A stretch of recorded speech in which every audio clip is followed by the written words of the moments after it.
Welcome to Sports Talk. Welcome. I'm Nick. I'm Mike. And I'm Jackson. We're talking about sports. And today we're going to be going over the Arizona Cardinals free agency frenzy, where we break down their free agency, this upcoming offseason, the mock draft, and so on and so forth. So let's hop right into it really fast. I got about $13.5 million worth with this upcoming free agency after bringing in, elite edge rusher J.J. Watt from the Houston Texans. That's huge. Not only is that huge, I think that this team could make a push this upcoming season. Arizona was my sleeper team last year to go to the Super Bowl. They didn't necessarily get there. Kyler Murray had the shoulder injury towards the back end of the season. So let's see what they do. They got DeAndre Hopkins. They do got a question mark at running back, whether it's Kenyon Drake they bring back or they move on with Chase Edmonds. Their offensive line is interesting. I don't know what they're going to necessarily do at their center position. Right now, their starter is Mason Cole. Their whole defensive line could definitely use some work. And then it's, do you want to bring back Hassan Reddick? What do you do there? Because I'm pretty sure that Patrick Peterson is not going to come back. So I'm going to let Mike take it away here. Mike, what do you think they might do with this $13.5 million after bringing in J.J. Watt? Well, yeah, bringing in J.J. Watt was a huge move for this team, especially if Chandler Jones is going to be back on the field with the Cardinals this season. I like Budda Baker in the secondary, but they definitely got to add to the cornerback position because they're going to lose Patrick Peterson this season and Dre Kirkpatrick. Patrick Peterson, a longtime Cardinal, had a lot of success there. So they got to fill his shoes with somebody. I don't see him coming back because he's probably going to want more money than what the Cardinals are going to be willing to give him.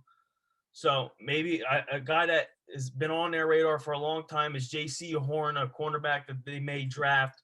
But we mentioned in our salary cap video a name like Shaquille Griffin would be a good addition for this Arizona Cardinals defense. But I also think we got to look on the offensive side of the football. I like Chase Edmonds. I don't know if he's a workhorse back, but I think he's manageable for right now. I think they really need to add a receiver, especially because Christian Kirk hasn't really performed the way that the Cardinals would want him to. And they're going to lose Larry Fitzgerald, it looks like right now, if he decides to retire. So that leaves only DeAndre Hopkins, Andy Isabella, and Christian Kirk. So I think they definitely need to add a receiver, whether it be a guy like Curtis Samuel maybe in free agency who opens up the whole offense, having a Curtis Samuel on the field. So I would like a move like that for the Cardinals. What do you think, Jackson? Yeah, so I'm gonna stick to the defense for a second. I 100% agree with you on Jason. I think J.C. Horn, he's going to be there mid-first round for this team. I think they're picking around 16, so I think J.C. Horn could fall right into their laps. I like Shaquille Griffin, but a name I kind of want to mention real quick is Hassan Reddick. Hassan Reddick's looks like he's going to be like a $10 million cap hit. Like you said at the beginning of the video, Nick, it's going to be $13.5 million, kind of what they have to work with after bringing in J.J. Watt. So if you look at their defense, they have Chandler Jones coming off one edge, and then they would have Hassan Reddick coming off the other edge. Well, now that they have J.J. Watt, now you have Chandler Jones coming off the edge and J.J. Watt. So maybe you want to lean away from Hassan Reddick because now that you have two superstar edge rushers already, do you want Hassan Reddick? So maybe that's when you take that $10 million and put it towards Shaquille Griffin. So when I look at that defense like that and you bring in J.C. Horn, you already have Byron Murphy alongside with Shaquille Griffin and you chose to bring him in. And then Budda Baker, who had a breakout season this past year. On top of Isaiah Simmons, you got a pretty solid defense. You probably want to address your front three, get a 3-4 DN, maybe possibly a defensive tackle. You also maybe want to look at a tight end. You're losing Dan Arnold to free agency. You probably come back on a cheap deal, maybe like $3 million in a cap hit, or maybe you choose to maybe also draft a tight end, maybe in the second or third round, and maybe that could pop in right into their laps. Maybe a guy like Brevin Jordan in the second round would be a solid pick for him.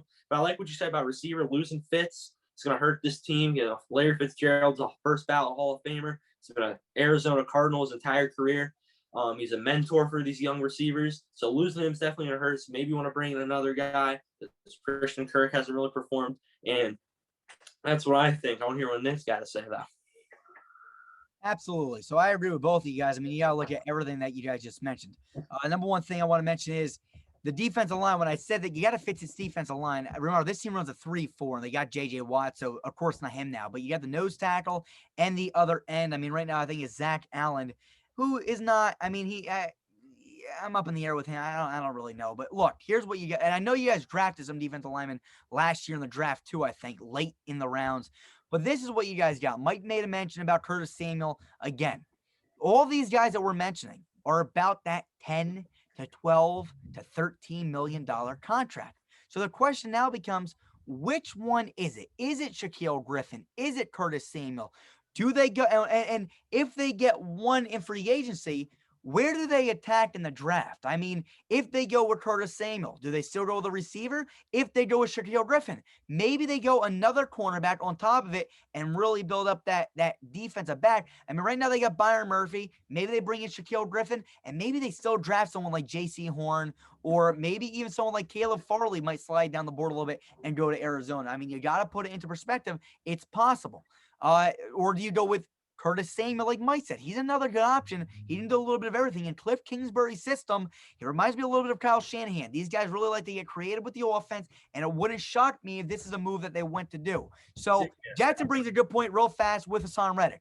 Hassan Reddick used to be just a roaming linebacker. Last year, they swapped him to an edge rusher. He looked really solid.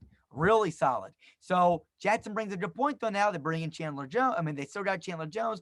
They get J.J. Watt. Do they really need that guy coming off the edge anymore? That answer is no. So the thing would be, would they still want to use Hassan Reddick as a roll edge rusher if anything happens to the two guys, or a main coverage linebacker? That's something that you got to think about, or a run-stopping linebacker.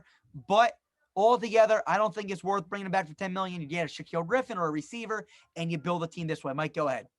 You got to develop some kind of a run game with this Cardinals team, because Kyler Murray, as we saw this past year, he can't be your pass game and your run game, or he's not going to stay healthy.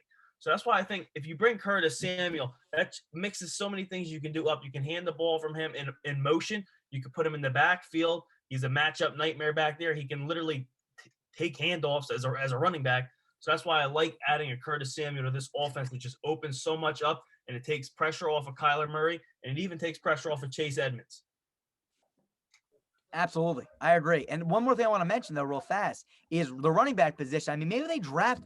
I know that they got some need on defense, right? The interior defensive line, maybe a safety. They got a really good linebacking core, depending on what – I mean, they're probably going to move on from Hassan Reddick, like we said. So you got Isaiah Simmons and Jordan Hicks, right? Those are two pretty dang good linebackers. Simmons what's that? Isaiah Simmons is a good name to watch. He needs to play to his potential for this team to have good success. Absolutely. So again, we look, though, they got to make sure that maybe they draft a running back in the second round, maybe third round. But again, I really want this team to get a good running back. I really like Chase Edmonds. I just don't know if he can be the number one guy, like Mike mentioned before, and be that workhorse. Dan Arnold, you can potentially sign him back. I don't know what his deal would necessarily be. I think we projected him to get about a 2-year, $6 million deal, about $3 million a year. You didn't do that in Griffin and call it evening in free agency. Curtis Samuel, I'm seeing more about 12, 13 million. He might be the only guy you would be able to get in a free agency. He wants a pretty big contract because how versatile he can be. I mean, this guy can take handoffs, or he can be a solid receiver for this team. Anything else from you guys? No. Yeah. So, I mean, maybe they bringing in Curtis Samuel. I mean, like, if they didn't bring him in, it wouldn't hurt, because honestly, the way it looks like, there's a lot of solid receivers in this draft. You can 1000% pick up a guy that's going to come in and make an impact in the second round for this team. Like we said, I think Dan Arnold probably needs to come back. He had a pretty solid season. And then I think I would almost put the lock in on Shaquille Griffin. I think this team needs to 1000% go after Shaquille Griffin.